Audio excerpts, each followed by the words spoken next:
আসসালামু আলাইকুম। সবাই কেমন আছেন? আশা করি সবাই আলহামদুলিল্লাহ ভালো আছেন। কুয়েতে এখন বিকাল প্রায় 6টা বাজে। এই 6টার সময়ও 48 ডিগ্রি তাপমাত্রা।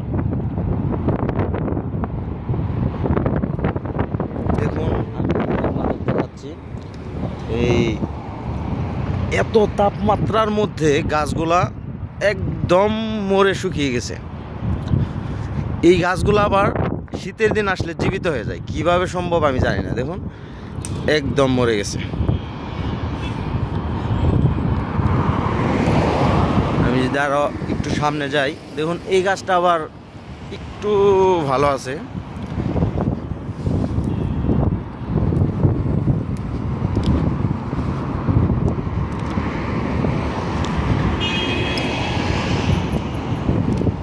এখন বিকাল প্রায় 6টা 10 মিনিট কম।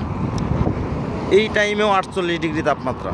তাহলে ভাবুন যে যখন দুপুর 1টা কিংবা 2টা তখন কি তাপমাত্রাটা থাকে, 50-এর উপরে চলে যায়। তো গাছগুলা দেখেন কিভাবে মরে গেছে। এইগুলো আবার কিভাবে পাতা গজায় আমি জানি না সেটা, কিন্তু শীতের দিন আসলেই সব গাছ একদম তাজা হয়ে যায়। কি অবস্থা হয়ে গেছে গাছের, মরে একদম শেষ।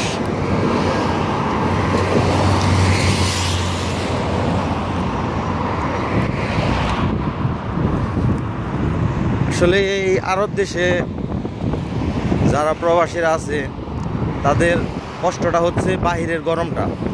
রুমের ভিতরে থাকলে অথবা ভিতরে যদি কোনো ডিউটি প্লেসে থাকে, বাহিরে না ভিতরে, সেখানে সমস্যা হয় না, কারণ হাইলিভাবে এসি চালু থাকে, সমস্যা হয় না। কিন্তু বাহিরে আসলেই একদম অবস্থা খারাপ হয়ে যায়। কিন্তু ঘাম বের হয় না। ঘাম কিভাবে বের হবে? তাপমাত্রার কারণে ঘাম শরীর থেকে বের হওয়ার সাথে সাথে শুকিয়ে যায়, এত তাপমাত্রা থাকে। দেখুন, প্রায় প্রত্যেকটা গাছ মরে গেছে।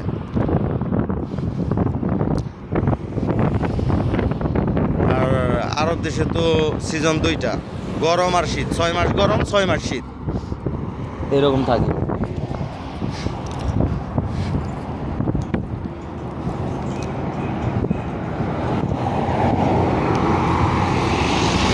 আমি একটা রোডের মাঝখান দিয়ে হাঁটতেছি আর আপনাদের দেখাচ্ছি গরমের অবস্থাটা কুয়েতে।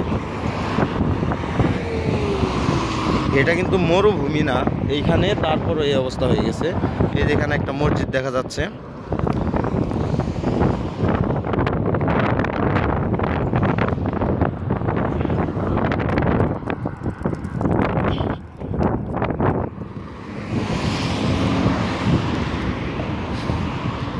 কুয়েতে এমনও রেকর্ড আছে যে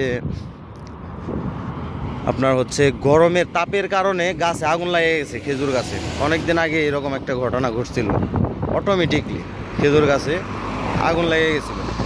এখানে অবশ্য খেজুর গাছ নাই।